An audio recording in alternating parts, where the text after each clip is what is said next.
Before we begin, don't forget to like the video and subscribe for more bedtime stories. Let me know in the comments where you're watching from and what time it is. And if there's a story you'd like to hear next, I'd love to know that too. I should have known the night would go wrong the moment my phone buzzed at 2:14 a.m. Not because of the message, because of who sent it. But before I get there, let me back up. I'm Alden Rivera, 27, working night shifts at a warehouse in Cleveland after quitting a job that paid more, but sucked the soul right out of me. After work, I'd crash on my couch and scroll, half asleep, through Tinder like everybody else who tells themselves, I don't take dating apps seriously. Yeah, right. Still, I never expected to meet someone who made me swipe right without thinking twice. Her name was Rhea. Simple, clean, no cliches in the bio, no live laugh love, no gym rat, no if you can't handle me at my worst.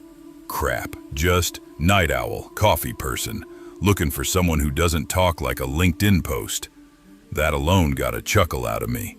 Her pictures were normal, 3 selfies, 1 candid photo in front of a bookstore, and 1 picture of her wearing a faded band tee. No filters, no weird angles. She wasn't trying to look like an influencer, just real, or so I thought. We matched instantly. For 3 nights straight, we talked for hours. The conversation was stupidly easy. She had this sarcastic humor, like she'd roast me but in a way that felt friendly, almost flirt-free. She didn't try to impress me, didn't send flirty emojis, didn't ask me for attention. She just talked. Actual conversations. I liked that. On the 3rd night, she said, Rhea, come on, let's meet before we both lose interest and pretend we died. I laughed. She didn't. Instead, she sent me a cafe location on Larchwood Avenue. Quiet spot, not too popular, neutral. Safe enough, I thought. I showed up 20 minutes early because my anxiety doesn't know how to chill. The evening was cold, street empty except for a couple smoking outside. I kept checking my phone like an idiot, pretending I wasn't scanning every girl who walked past. Then someone stopped right in front of me. Alden? I looked up. It was her. Or it was supposed to be her. Same hair color. Same eyes. Almost. But everything else? Off. Like someone tried to recreate her from memory and got 80% of it right. She looked older. Not old, just older than her profile said. Maybe 4, 5 years? The lighting outside made the edges of her makeup look uneven. But her eyes? They looked exhausted. Not catfish level wrong, just uncanny. But before I could say anything, she blurted, Rhea. I know. I look different. Please, just don't walk away yet. I swear I'm not trying to screw you over. Her voice wasn't nervous. It was afraid. Not afraid of being rejected. Afraid of something else entirely. Something I didn't understand yet. I should have left. I know that. But I didn't. Something about her felt realer than her pictures. Like the version standing in front of me was the actual person, not the polished one on the screen. Maybe that's why I stayed. Inside the cafe, the awkwardness slowly faded. She cracked sarcastic jokes again. The same tone as online, the same rhythm. But there was something hidden under her words. Something constantly checking me, studying me. Her phone kept lighting up every few minutes. Every call was from random numbers with no name. She wouldn't answer, wouldn't even react normally. She'd just glance at the screen, flip it over, and pretend nothing happened. After the 8th call, I asked, Me, everything okay? You want to take that? Her voice dropped. Rhea, they don't matter. Not no, not I'm good. Just that, cold, final. I knew then something was wrong, but I stayed another hour talking small stuff, jobs, movies, music, and she answered everything too quickly, like she had rehearsed her lines. Then I made the mistake of asking where she lived. She froze, her jaw clenched. Rhea, why do you want to know that? Her voice wasn't angry. It was controlled, tight, like she was holding back something sharp. I raised my hands. Me, just making conversation. Chill. She stared for a long 5 seconds like she was deciding what kind of person I was. Then suddenly she smiled again, too quickly, and the rest of the evening felt like walking around a hole in the floor I couldn't see, but definitely knew was there. When we finally said goodbye, she gave me the softest, saddest look, almost like she wanted to say something, but couldn't. 3 nights passed. At 2:14 a.m., my phone rang. Her contact popped up. No text, no warning. I answered groggily. Me, Rhea, everything okay? Her voice sounded broken, raw, like she'd been crying or screaming for hours. Rhea, Alden, I need you, please. I need help. Just come, please. Then she gave me an address and hung up. No explanation. I should have ignored it, but the desperation in her voice was too real, too human. So I grabbed my keys, threw on a hoodie, and drove. Neighborhoods, roads got emptier, streetlights got rare, houses looked older and darker. Her house sat at the end of a cul-de-sac. Dead quiet, overgrown grass, mail piled up. One window cracked, no lights. I walked up the porch, knocked. Nothing. Knocked again, harder. The door creaked open by itself. She was standing inside, but the woman in front of me wasn't the Rhea I met at the cafe. Her hair was tangled, clumped. Her face was smeared, swollen around the eyes. Her clothes didn't fit right, baggy in places they shouldn't be. And there was a smell, sharp, sour, like something rotten underneath cleaning supplies. Rhea, I whispered. She didn't speak. She just pointed toward the living room and turned. Something in my chest tightened, but I stepped inside anyway. The door shut behind me. She walked ahead into the living room, and for a second I couldn't figure out what looked wrong. Then she turned under the light, and I froze. It wasn't Rhea. It wasn't even a woman. The wig slipped off his head as he turned fully. The makeup was crusting at the edges. His jaw was too wide. His hands were too big. I stumbled back. "Who the hell are you?" He lifted his finger to his lips, shushing me like I was a kid. Then he locked the deadbolt without breaking eye contact. His voice was disturbingly calm. "Name's Sean. Rhea was my girlfriend. You were supposed to meet her, but you got me instead." My stomach dropped. I glanced toward the door. He saw it and raised a handgun. "Sean, don't. I'm not gonna hurt you, unless you make me." His eyes were watery, bloodshot. This wasn't someone who snapped 5 minutes ago. This was someone deep in a breakdown. "Me, where's Rhea?" He swallowed hard, looked away, didn't answer. Instead, he whispered, "Sean." Her phone kept lighting up. "Saw your name, saw your stupid jokes." She said it was nothing, said she didn't care. But I knew she was lying. So I made the account, used her pictures, wore her clothes, wanted to see what type of guy she was talking to. He took a step closer. "Sean, and you? You didn't even notice. You sat across from me for an hour thinking I was her." Tears formed in his eyes, real ones. "Sean, do you know what that does to a man?" He lifted the gun, pointed it at my chest. "Sean, they're looking for her already. Cops been snooping around 2 days. But you're my way out. You're gonna tell them you saw her alive. Tonight." And then, he pulled the trigger. Click. Empty chamber. I didn't think. I lunged. We crashed into a coffee table. Wood splintered under us. He swung, hit my cheekbone hard enough to blur my vision. I grabbed whatever was near, part of the table's broken leg, and slammed it into the side of his head. He roared, rolled off, but kicked my ribs so hard I couldn't breathe for a second.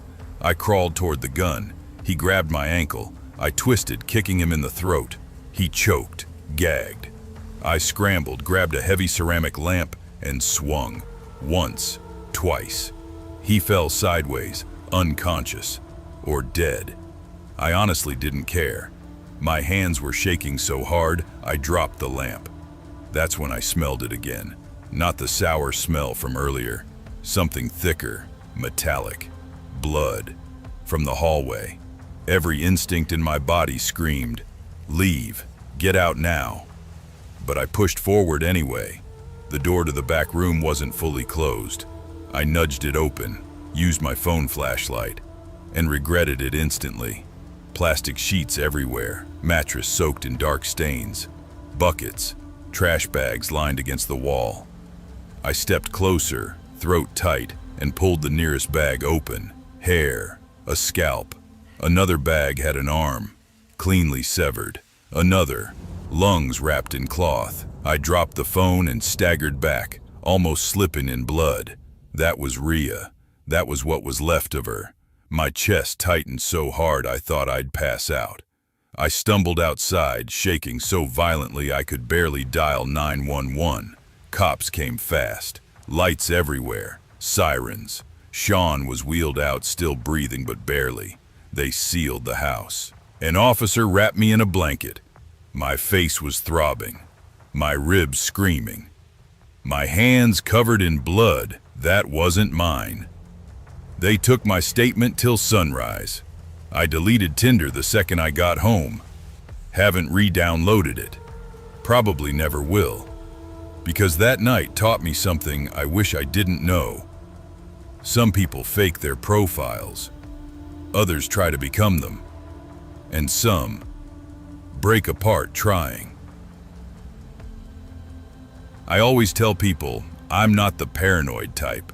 I'm not the girl who snoops through phones or stalks social media pages at 3 a.m. My friends used to joke that I was too trusting, like it was a flaw. But back then, trusting someone felt easier than believing the world was full of people who could hurt you. Maybe that's why I matched with Rowan Halden. Tall, glasses, messy brown hair, kind of nerdy in a charming way. His Tinder profile wasn't flashy. No shirtless gym selfies, no cringe pickup lines. Just a picture of him holding a cup of coffee in front of a little cafe, and his bio, looking for someone who actually listens. I liked that. It sounded real. We matched in 5 minutes. The backstory. Why I stayed before Rowan. I'd gotten out of a long, draining relationship. The kind where you're still together technically, but emotionally you've been gone for months. After that breakup, I felt empty, like I was supposed to fill the silence with something. So when Rowan showed up, listening to everything I said, remembering the smallest details, sending long, thoughtful messages, it felt nice. He made me feel seen. We talked for 2 weeks straight. Every call ended with me smiling. Every text thread was full of jokes, little inside notes, and sometimes, "Good night, I'm glad you're here." He wasn't perfect. He had these weird, unexplained gaps sometimes. Little missing hours where he'd say he ran errands or helped a coworker. But I didn't want to be paranoid, so I let it go. The real story begins. Ultra-realistic opening. I first realized something was off on a Thursday night in Fremont, Ohio, at around 9:40 p.m. I was sitting in my apartment folding laundry when Rowan texted me. "Rowan, gonna be offline tonight. Helping a buddy move. Big mess. Don't wait up." I rolled my eyes. Helping a buddy move at 9:40 p.m.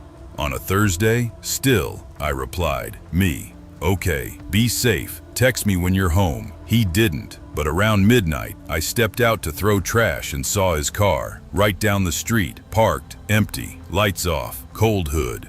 My stomach dropped. I walked around the car slowly, pretending to check my phone so neighbors wouldn't think I was weird. His back seat had a duffel bag I'd never seen, half zipped. Inside, black gloves, a roll of duct tape, a screwdriver, and something wrapped in cloth. I didn't want to look more. I already felt like I was trespassing into something ugly. I hurried back inside. I texted him. "Me. Hey, thought you were helping someone move? I just saw your car near my place." No reply, no read receipt. I tried calling, straight to voicemail. His greeting was calm, soft. "Hey, this is Rowan. Leave your name and number. I'll call when I can." I didn't sleep that night. When I woke up, he'd sent, Rowan, sorry babe, long night, dead tired. Talk later? I typed. Deleted. Typed again. Deleted again. Finally, me. Sure, I didn't mention the car. I wanted to see if he would. He didn't. Instead, he showed up at my door around 3 p.m. with my favorite iced coffee. Oat milk, cinnamon, extra ice. Like some apology wrapped in sweetness. He leaned in and kissed my forehead. Rough night, he said. Don't ask. Seriously, it's embarrassing. I forced a smile. Okay. But something inside me was already unraveling. Moving in a month later, we signed a lease together.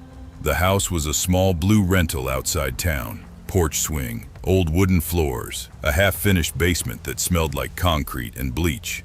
He insisted on the place, said he liked the privacy. I should have run then. After moving in, his errands became more frequent. Sometimes he'd disappear for 3 hours, sometimes a whole night. One evening, he came home sweaty, wearing a different hoodie than he left in. He threw the first one into the washer immediately, didn't even check the pockets. When he hugged me, his heartbeat felt too fast. You okay? I asked. He smiled tiredly. Yeah, just stressed. I wanted to push, but something in his eyes told me not to. The phone rule. Rowan never let me touch his phone. Privacy, he'd say. Everyone deserves it. But it wasn't privacy. It was secrecy. He slept with the phone under his pillow, took it to the shower, turned off notifications, locked it with a 6-digit passcode he typed at lightning speed. I wasn't stupid. I knew something was wrong, but I kept telling myself maybe I was overreacting, until the night he messed up. The night that changed everything. It was a Tuesday. He came home smelling like metal and cold air. He looked happy, too happy, humming while he took off his shoes. Then he rushed into the shower like he couldn't wait another second. But in his hurry, he left his phone on the table. Unlocked. I stared at it for a long second. My heart hammered. Finally, I picked it up. There were notifications from Tinder. Active. Not old chats. New ones. Dozens. Maybe over 50. Every woman had a different vibe. Different age. Different city. He was using different tones with each. Different emojis. Different personalities. It wasn't cheating. It was acting. Performing. Collecting. Some chats had photos women sent him. Cute selfies, some flirty. But others were pictures that looked like they were taken secretly. Women in parking lots. Women getting into cars. Women walking into a store alone. My breath shook. Then I opened the gallery. There were videos. Not sexual, worse. Just footage of women, unconscious, bound, terrified. Some looked dead. I scrolled past them, throat closing, tears burning. Then I found a note folder labeled, Calming the Storm. Inside, names, dates, where he met them, what he did, what he needed to control. One note said, do not lose control again. She, meaning me, deserves better. She deserves the best version of me. Another. Final step, closure, then peace. The last note had my name. I dropped the phone, the basement. When he came out of the shower, the look on my face told him everything. He didn't scream, didn't lie, didn't deny. He smiled, small, relieved. I was hoping you'd understand, he whispered. I did this for you, I shouted. Threw the phone at his feet. What the hell are you talking about, Rowan? He stepped closer, eyes glowing like someone proud of a science project. Let me show you, then it'll make sense. You'll see. I fixed myself. For us. He walked to the basement door, opened it. A cold draft blew up the stairs. I should have run. I should have called the police. I should have run barefoot into the night until my lungs burned. But I followed him. He hit the basement light. It flickered, then revealed, not bodies, not at first, but walls lined with Polaroids, hundreds, maybe thousands. Each photo was of a different woman, smiling at a bar, walking down a grocery aisle, leaving a gym, getting into Rowan's car. He whispered, I used Tinder to find the right ones, the ones who were lonely, The ones nobody looked for. I kept a system. I kept control. Control. He walked forward and pulled back a thick tarp. And then I saw them. 5 bodies this time. Not fresh, the smell told me that, but not decomposed enough to erase their faces. One woman had a butterfly tattoo on her wrist. Another still wore earrings, like she didn't know she'd never go home. My knees buckled. I collapsed, threw up on the concrete. Rowan knelt beside me, brushing my hair like I was the one having a crisis. "I didn't want you to see this side of me," he whispered, "but you're part of me now. You're the reason I stayed in control." He handed me a notebook. My picture was taped to the last page. Under it, final step, the reward. That's when my survival instinct kicked in. The fight I bolted. He shouted my name. His footsteps thundered behind me. I grabbed the railing, pulling myself up the stairs. His fingers closed around my ankle. I kicked, screamed, clawed. He lost balance for a second, just enough for me to slam the door shut and lock it. But he rammed into it, screaming, "Wait, just wait. Please, let me explain. I fixed everything for us." I ran to the living room, but he tackled me from behind. We crashed into the coffee table. It splintered. He pinned me down, sobbing. "I can change. I swear. I can stop. Don't make me lose you too." I lied, because lying was the only weapon I had. "I forgive you," I whispered. Just let me breathe." He froze. His grip loosened. Then I smashed a lamp across his face. Glass exploded. He howled, blood streaming from his cheek. I ran. He charged after me, wild, unhinged, screaming, "You're mine! You're my piece!" I slipped into the hallway, dove into the guest room, slammed the lock. "Open the door! Open it now!" I grabbed the metal lamp, raising it like a bat. The door burst open. He lunged. I swung. Hard. The lamp cracked across his jaw. He staggered. I shoved him aside, ran down the hall, threw myself out the window. Glass sliced my arms. My leg twisted horribly when I hit the ground. But I crawled, dragged myself across the yard while he stumbled outside, blood dripping down his chin. "Don't do this. I can fix this." He staggered toward me, arms outstretched. I grabbed a rock and swung upwards, smashing it under his jaw. He dropped. I didn't wait. I crawled to the car, shaking so violently the keys almost slipped from my hands. I got the engine started, backed up, nearly crashing into the mailbox, and sped down the street, screaming, crying, bleeding. I made it to the police station, fell through the door. They stared at me like I was a ghost. I told them everything. They followed me back. The house was spotless, basement empty, Polaroids gone, tarp gone, bodies gone, just faint blood smears on the floor where I'd hit him, and his notebook, the last page ripped out. They searched for weeks, found nothing. He vanished like smoke. 8 months later, I moved states. New number, new apartment, therapy twice a week. But the messages keep coming. Always from new numbers, always without photos. "I'm better now. I'm clean. You'd be proud. It's almost time." I block them. Another one appears. He always signs the same way. R, and tonight, as I'm writing this, a new message pops up. No number, no name, just one line. "I found you." My hands are shaking so badly I can barely type. I keep telling myself maybe it's not him. Maybe it's spam, maybe it's a glitch, but the street outside my apartment, it's too quiet, and I swear I saw a shadow near the parking lot light. I don't know if I should hide, or run, or scream, or just pray he never learned how to control himself after all. All I know is, I should have trusted my instincts the first time he disappeared, because now, he's back, and I don't think he's coming for closure. I think this time, he's coming for me. I never thought a dating app could change the entire course of my life. Twice. The first time, it almost killed me. The second time, it saved me. Before I talk about her, the woman who almost ended me, I need to explain who I used to be, because the person I was back then was the perfect target. I was lonely.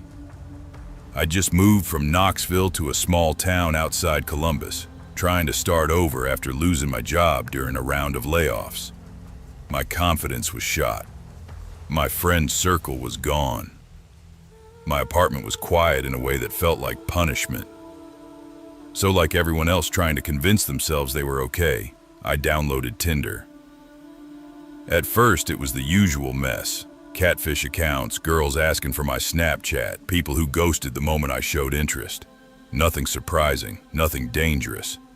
Until I matched with Leora. Not Angela, not anyone you've heard of. This is someone else, someone real, someone unforgettable. Her profile popped up while I was waiting at a laundromat, sitting on a cheap plastic chair watching my clothes spin. Her pictures were simple. One of her wearing a denim jacket, smiling at the camera. One in a bookstore, holding a coffee cup. One blurry picture like someone else had taken it without her noticing. She was laughing at something off camera. Her bio only said, "Looking for something real, no bullshit." That line made me swipe right. 10 seconds later, the screen lit up. It's a match. My stomach flipped. I typed nervously, "Hey, didn't expect a match. How's your night going?" 3 dots popped up immediately. She replied, "Finally, someone who looks normal." I laughed out loud. Her timing, her tone, she felt different. We talked for hours that night. She was funny, sharp, sarcastic in the best way. She said she loved abandoned places, old film cameras, thunderstorms, and true crime podcasts she called human nature documentaries. She asked about my move, my job loss, my family. She actually listened, which was rare. By the 3rd night, I was hooked. And honestly, I thought she liked me too.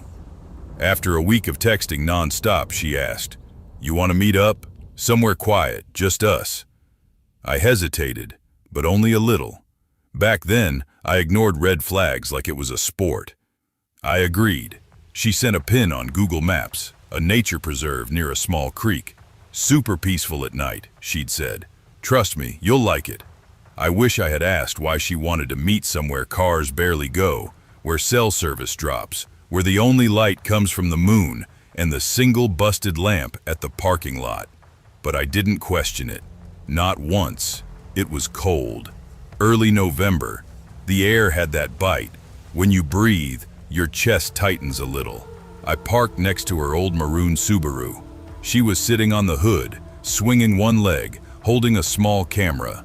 One of those old film ones you wind manually. I waved. She smiled. Only, something felt off. Something about her posture. The way her shoulders were too stiff, her smile too stretched. "Hey," she said, hopping down. "You're taller than I thought." "And you're colder than I thought," I joked, rubbing my arms. She smirked. "Come on, let's walk near the creek. I want to show you something." We walked through the trail. Leaves crunched, the water gurgled softly. Fireflies blinked across the grass. It should have been romantic, but something felt wrong. She didn't look at me much. She kept scanning the trees, kept touching the camera, kept biting the inside of her lip until it looked raw. Trying to break the tension, I asked, "So what do you take pictures of?" She didn't pause, didn't think. "Moments, like nature, portraits?" "No," she said. "The moment a person realizes something." I laughed, confused. "Realizes what?" She turned slowly, her eyes locking on mine with a stillness that froze my breath. "That they messed up." I stopped walking. "What's that supposed to mean?" She grinned. "Too wide, too fast." "I'm kidding, Richard. Relax. You're jumpy." She wasn't kidding. I felt it. Her whole energy had shifted like she flipped a switch. The playful woman from our messages was gone. This version of her was rigid, intense, hungry in a way I couldn't explain. We walked a bit more before she sat on a fallen log and padded next to her. I sat, but cautiously. "So," I tried again, "what's your family like?"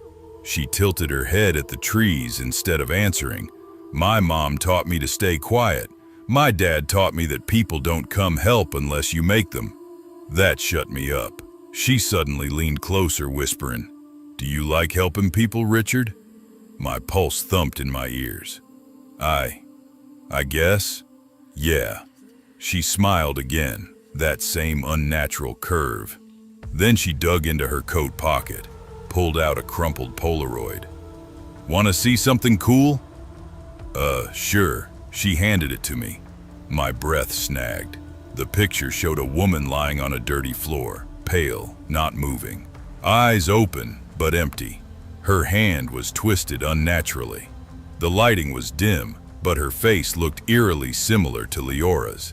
And next to her, in the corner of the frame, barely visible, was Leora herself, smiling the same too wide smile. I pushed the picture back immediately. "What the hell is this?" "That's my mom," she whispered. "Your mom? What happened to her?"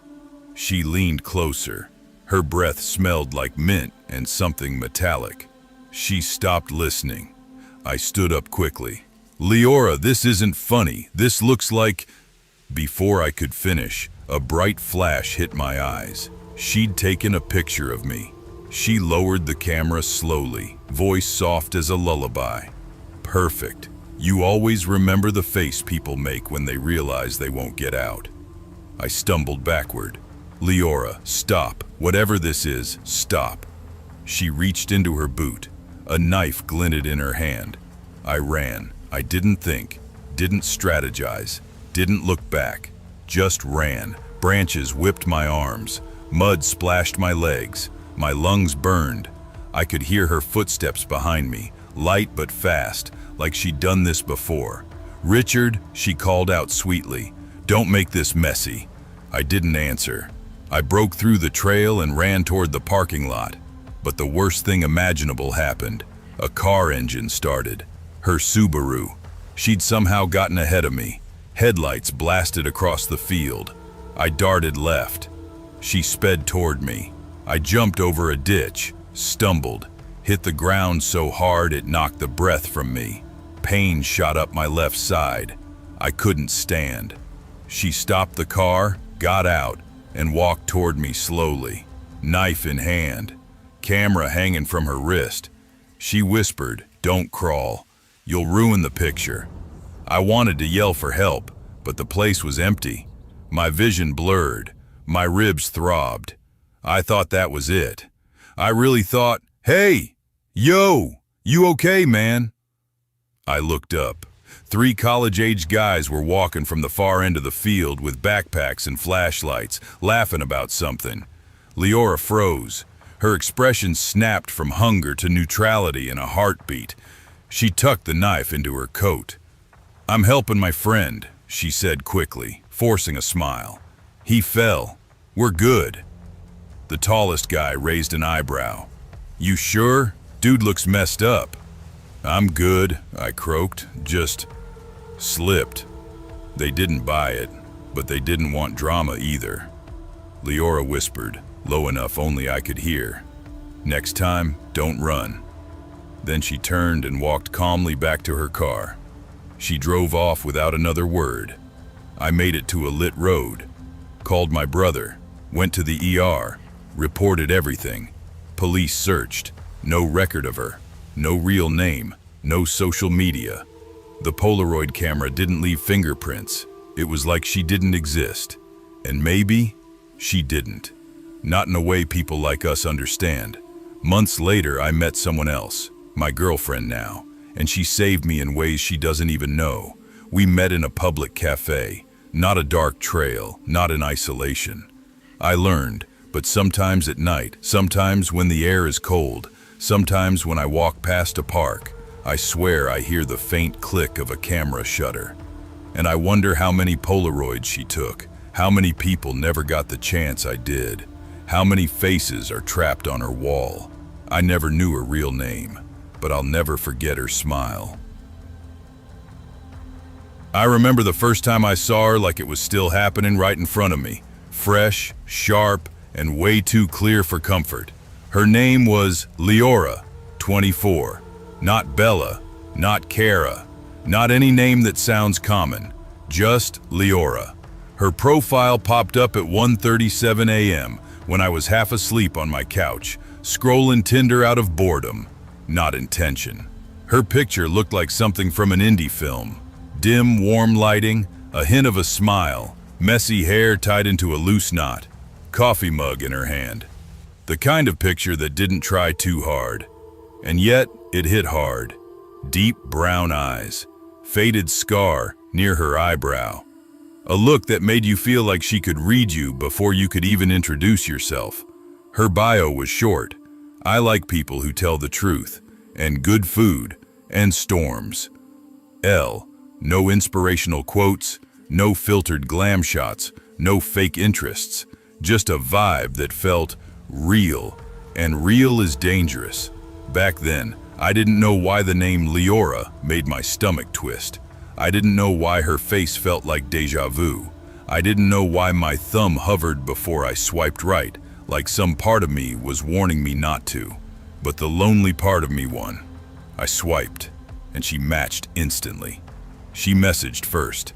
Leora, you're up late. Me. You too. Leora. Couldn't sleep. Storm outside is too loud. Me.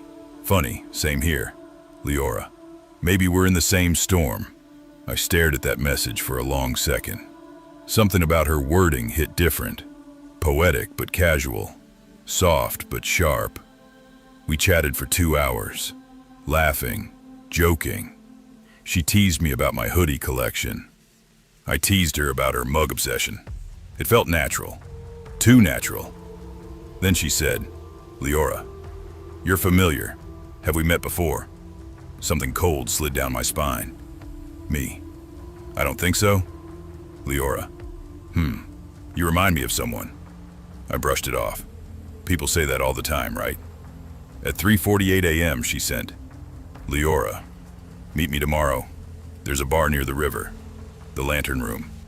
Ever been? I hadn't. Never even heard of it. Me. Sounds good. I didn't even realize I never capitalized it. My hands were shaking. Why, I should have known better. Before meeting her, I'd already had terrible luck with online dating. Bad dates, catfishes, creeps. One girl even brought her ex just in case. But the worst? 3 months earlier, I matched with someone named Rena. Sweet, pretty, funny, totally normal. And then she vanished. Like literally disappeared. Police got involved. Everyone thought I was the last one who saw her. I wasn't, but I almost was. She canceled our date last minute. Next morning she was gone. The cops never found her. Her apartment was torn apart. Her phone was smashed. Neighbors heard screaming but assumed it was a TV show. I never told anyone about the dream I had the night she disappeared, her standing in my doorway, whispering my name in a voice that wasn't hers. I ignored Tinder for weeks after that. Avoided dating. Avoided people. But loneliness does stupid things to you. That's why I swiped right on Leora. That's why I ignored the deja vu. That's why I walked into hell with open arms. The bar I should have never entered, the Lantern Room, looked like it had been there since Nixon. Old brick walls, fogged windows, neon sign that flickered like it was dying. Inside, dim amber lighting glowed over dark wood tables. Jazz hummed low from a speaker that crackled every few minutes. The place smelled like old books and bourbon. And there she was, green-ribbed sweater, hair down, eyes sharper in person. She lifted her glass with a small smirk. Leora, you came. Me. Of course. Leora. Good. I hate being wrong about people. That line unsettled me, but her voice was soft, warm, inviting. We talked for hours, actual hours. She asked real questions. Tell me about your childhood. What scares you most? What's your most embarrassing memory? What do you regret? Not small talk, deep cuts. Americans usually keep their guard up, but with her, mine melted. Somewhere between her laughter and my second whiskey, I realized she mirrored me, my gestures, my phrases, my reactions. People don't do that naturally. That's when she leaned in and whispered, "You really don't remember me, do you?" My stomach flipped. Me. Should I? Leora, you will. Strange coincidences. She mentioned a podcast I was listening to that morning, one I hadn't told anyone about. She referenced the nightmare I'd had 2 nights ago, a woman crying outside my window. She described the exact layout of my bedroom, down to the stupid red lamp I bought from Walmart. I laughed it off. Me. Okay, that's creepy. How do you know all that? Leora. People tell me things. Me. I didn't tell you any of that. Leora. Not this time. I froze. My heart pounded so hard I could hear it. Me. What do you mean this time? Leora. Nothing. She smiled. Come to my place. Every single nerve in my body screamed, no. But the lonely part whispered yes, and loneliness always wins. Her apartment. Her building was old. Red bricks, creaky staircase, hallway buzzing with cheap fluorescent light. Her door creaked the moment she opened it. Exact same pitch I swear I heard somewhere before. Inside, the place was cozy but cluttered. Books stacked everywhere, candles half melted, a rug with strange woven symbols, paintings of forests and storms, and her desk, one book on top, Blood Rituals of the Rainforest. My heart dropped. I'd seen that book before, in someone else's hands, hands covered in, no, I was imagining things. I told myself that, lied to myself. She brought wine. Leora, red or white? Me, red. Leora, good. Red feels honest. I forced a laugh. My palms were sweating. The room felt too warm. Her eyes felt too knowing. She handed me a glass, but then Deja vu slammed into me. The paint smell, the rug symbols, the creaking door, the book, the wine color. I had been here before, not recently, not in this life, but somewhere in memory. My vision blurred, my chest tightened. Something wasn't right. The moment I lifted the wine glass, a memory snapped. Standing in this same kitchen, holding a knife, Leora on the floor, blood everywhere, her nails clawing the tiles, her mouth whispering something I couldn't hear. I gasped. The glass slipped from my hand and shattered. Leora, careful. Me. I've been here before. Leora, yes. Me. When? Leora, the night you killed me. Everything inside me turned to ice. I stumbled backward. Me. Stop, that's not funny. Leora, who said I'm joking? Her voice changed. Lower. Hollow. Her eyes turned pitch black. The same black from my nightmare. Leora, you think you just forgot? You think memory loss makes you innocent? She stepped closer. My breath vanished. Her skin paled. Her hair fluttered though there was no air. A wound opened in the center of her chest, right where a knife had gone in. She whispered, "You stabbed me." I shook my head violently. Me. No, I didn't. Leora, you did. Her scream rattled the walls. Lights flickered. The room twisted like reality was bending. I ran to the bathroom, slammed the door. Inside, the smell hit me. Rot, metal, death. The bathtub curtain was half open. I pulled it back, and there she was, her corpse, pale, rotting, eyes open, mouth smeared with dried blood, exactly like the flashback. I doubled over, choking on my breath. Me. No. Behind me. The lights turned off. And in the darkness, Leora. You didn't run last time either. I spun around. Her face was inches from mine, black eyes, blood dripping from her chest. Smile wide and broken, she grabbed my jaw with ice-cold fingers.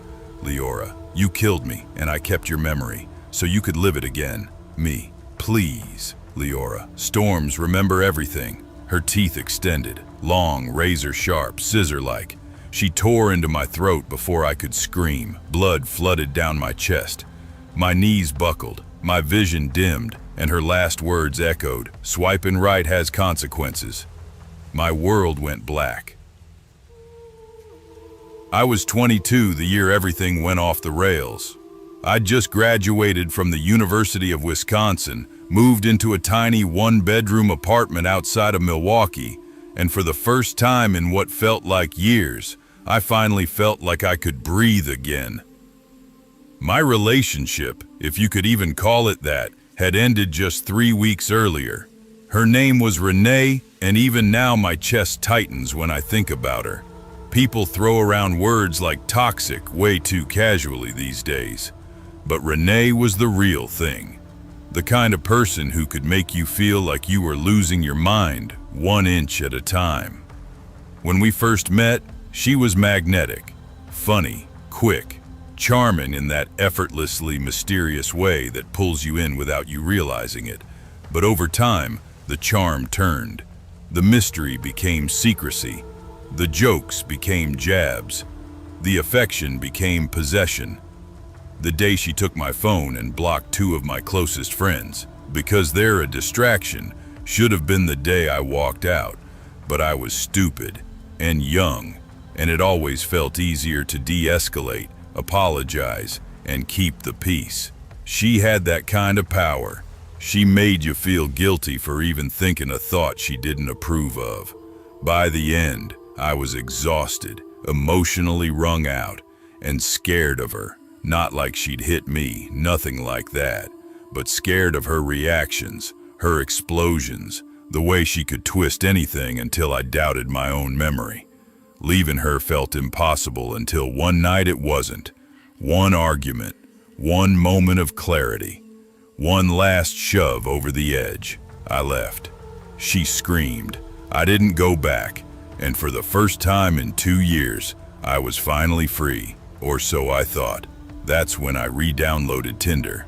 It wasn't about meeting someone new, not really. It was about reclaiming the world she shrunk down to the size of our apartment. I wanted to talk to people, laugh with strangers, flirt a little, feel normal again. That's when I matched with Janelle. Her profile wasn't flashy.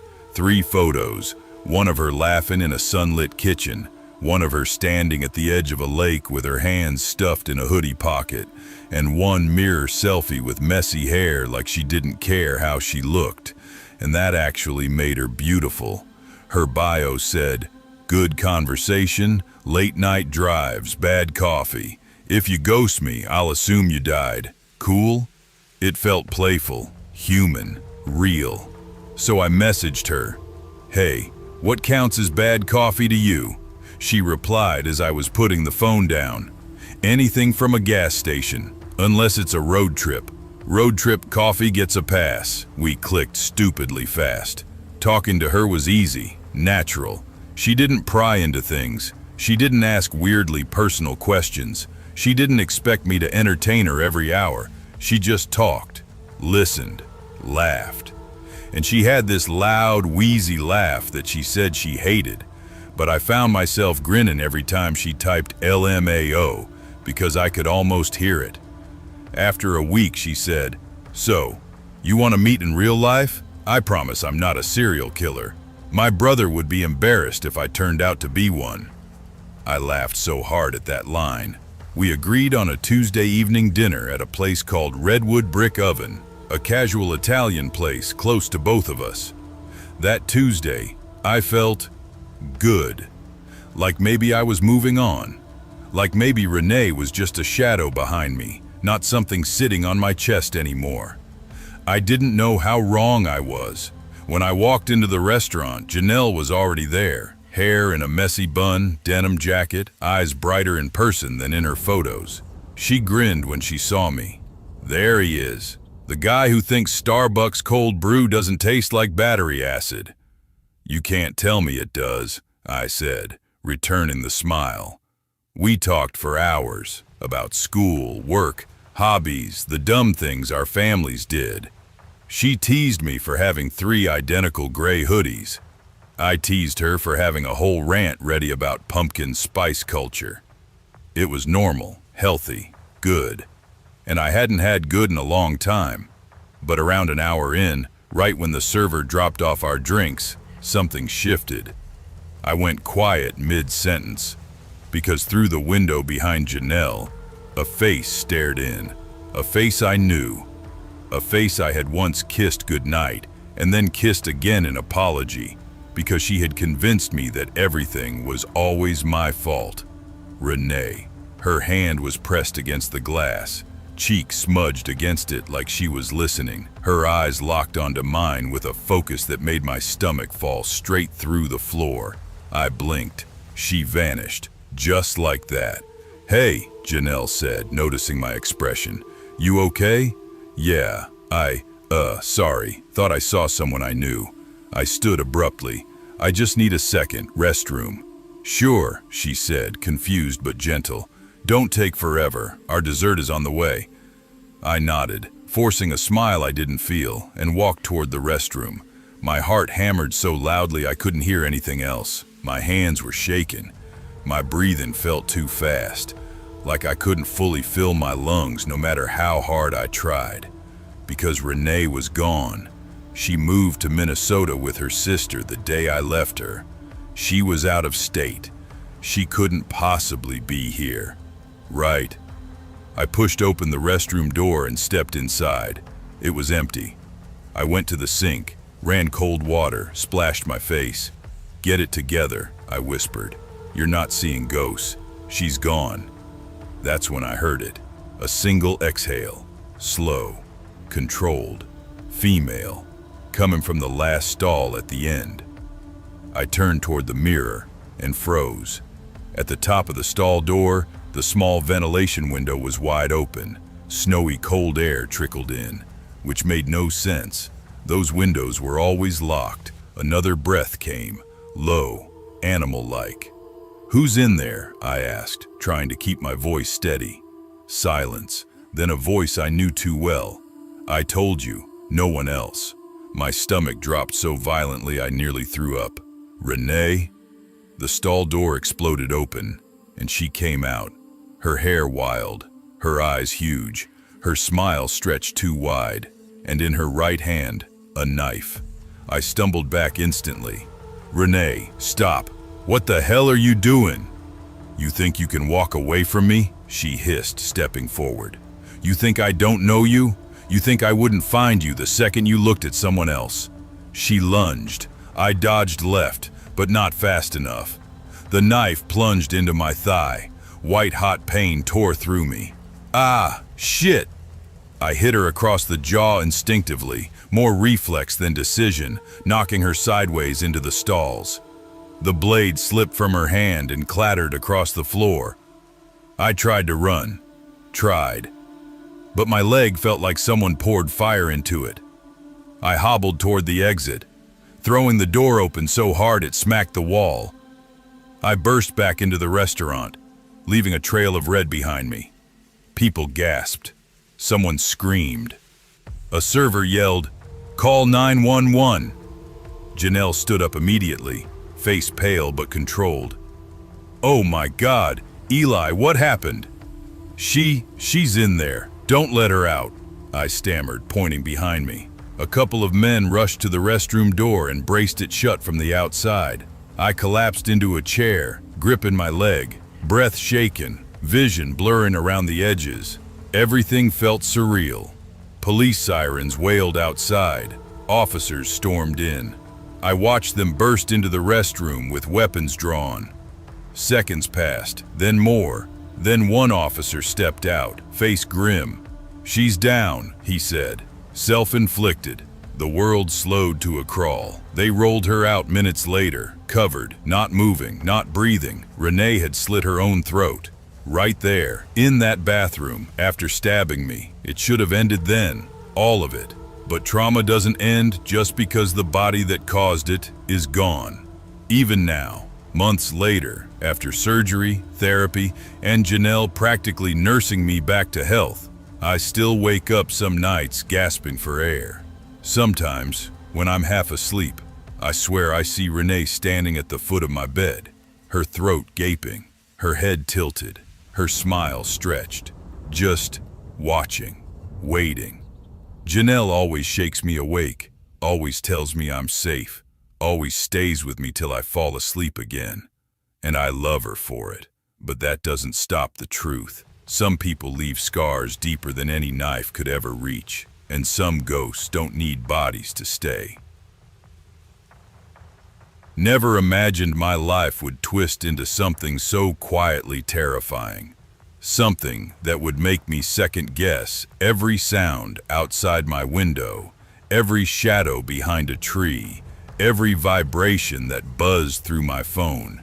If you asked anybody who knew me 3 years ago, they'd tell you I was painfully average, Midwestern boy who couldn't hurt a fly kind of deal, soft-spoken, people-pleaser, lover of quiet bars instead of loud clubs, drummer for a band that barely had a name, a guy with small dreams and even smaller courage.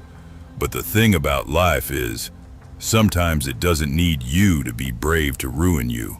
Sometimes it only needs you to trust the wrong person. For me, that wrong person was Tanya Lorne, a woman who came into my life at 22 and rearranged it with the precision of someone who'd practiced obsession since childhood. We spent 10 years together. 10. A decade of meals, birthdays, vacations, arguments, reconciliations, plans, tears, promises, and what I thought was love. When you love someone long enough, you don't notice when they start turning into someone else. Or maybe I didn't want to notice. When things finally imploded, when I walked out of our apartment, when I packed my drum set and a suitcase and left, it took her less than 2 weeks to start tracking me. I still don't know how she figured out my new address. I never understood how she cloned my phone. I still don't know how she showed up at my new job, screaming in the parking lot like a siren. Nothing prepares you for the moment the person who once kissed you goodnight starts showing up like a haunting. I moved twice, got a new number, blocked everything, changed routes home, avoided old friends. And when I finally felt like maybe I could breathe again, loneliness snuck in through the cracks. The kind of loneliness that makes your apartment feel like a coffin, the kind that makes silence too loud. And that's how Tinder burrowed its way back into my life. Chapter 1. Bro, just download it. I didn't even want Tinder at first. My buddy Liam practically shoved my phone into my hands at a bar in Indianapolis. Bro, you've been single how long now? He slapped his palm on the sticky tabletop. 7 months? You're rotting. I'm healing, I muttered, sipping my warm beer. Healing? He laughed. You live like a divorced 50-year-old dude who refuses to move past his glory days. Get the app. He grabbed my phone, downloaded Tinder, and slid it back to me. There, swipe, talk, flirt, maybe get lucky, or at least get some sunlight. I rolled my eyes, but that night back in my apartment, I found myself staring at the bright red Tinder icon glowing like a dare. My chest tightened for a moment. Would she find me again? I shook the thought off. No way, I was careful this time. I lived across the state, new job, new number, new everything. It was safe, right? I opened the app, and from there, everything began unraveling. Chapter 2.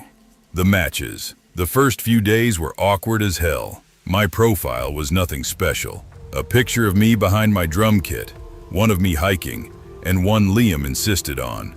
A selfie with a stupid half smile. I didn't expect any matches, but Tinder surprised me. Jenna liked you, Sierra liked you, Ashley liked you. Boosting my ego felt nice. Talking? Not so much. Most conversations ended before they began. Jenna: hey, so what do you do? Me: I'm in between jobs right now, but user unmatched you. Or Sierra: you seem sweet, you're cute, wanna snap? Me: I don't use Snapchat, Sierra unmatched you. Cute. Then came Tracy.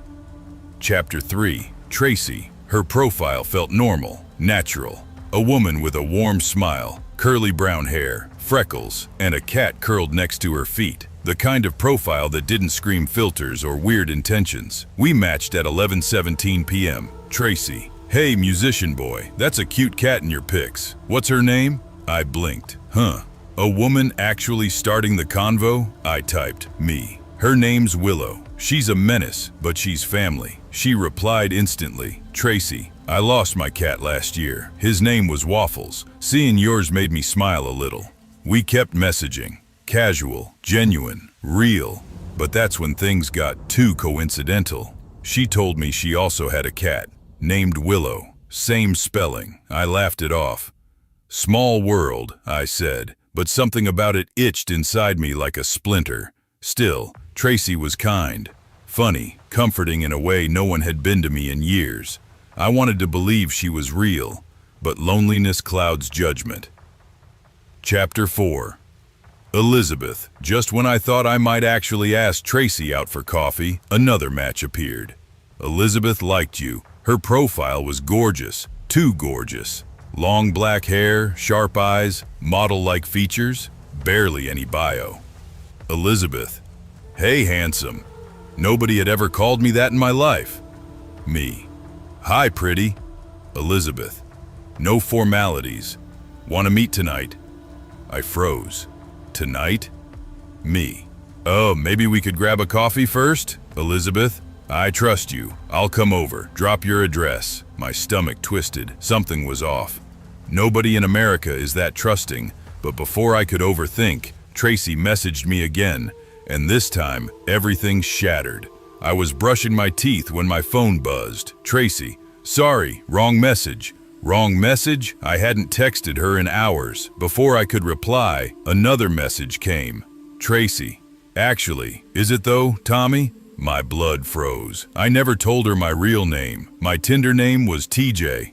I typed fast. Me. Who is this? No reply. Then another notification popped up. A picture. My heart stuttered. It wasn't Tracy. It was Tanya. Standing in my living room, holding Willow. Her eyes were wild, bloodshot, dilated, her hair greasy and tangled like she hadn't slept in days. Her smile stretched too wide, showing teeth she used to whiten religiously. Across the photo was a text.